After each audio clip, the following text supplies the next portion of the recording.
माननीय जितेंद्र लक्ष्मण पवार दादा हे आज त्यांची सदिच्छा भेट झालेली आहे आणि त्यानिमित्तानं आज मराठी भाषा गौरव दिन आणि उद्या काय आहे राष्ट्रीय विज्ञान दिन 28 फेब्रुवारी हा कोणाचा आहे तर सी.व्ही. रामन यांनी विकिरण याच्याबद्दल रामन इफेक्ट हा शोध निबंध हे केला आणि त्याच्याबद्दल त्यांना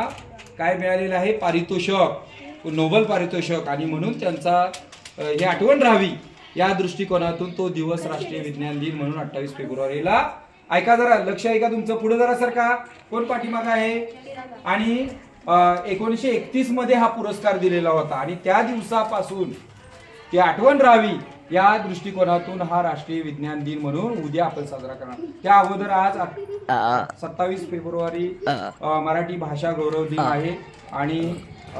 मराठी भाषेची प्रगती नाही का आता सध्या अभिजात भाषा म्हणून दर्जा मिळालेला आहे तुम्हाला माहित आहे का तर मराठी भाषा ही निरंजन लक्ष आहे का सर्वदूर जावी या दृष्टिकोनातून लेखन साहित्य हे विवा शिरवाडकरांचं म्हणजे कुसुमाग्रज हे कविता लिहितात नाही का आणि त्यांचे काव्य संग्रह आहेत त्यापैकीच एक 7वीला कविता आता सध्या आहे किंवा मराठीत काही धडे बी आहेत साहित्य आहे त्याच्यातली ते उतारा घेतलेला आहे तो एक घटक घेतलेला आहे तर अनामिविरा ही कविता आपण आता म्हणायची आहे कुसुमाग्रजांची कविता हा 1 2 3 सुरू हा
छान अभिनंदन तुमचं मराठी भाषा गौरव दिनाच्या सर्वांना खूप खूप शुभेच्छा तर पवार दादा आपल्या या मराठी भाषा गौरव दिनाच्या या समारंभासाठी या छोट्या उपक्रमासाठी उपस्थित राहिलेत त्याबद्दल त्यांचं खूप खूप शाळेच्या वतीनं टाळ्या वाजवून अभिनंदन करायचं आहे जोरदार टाळ्या वाजवा ठीक आहे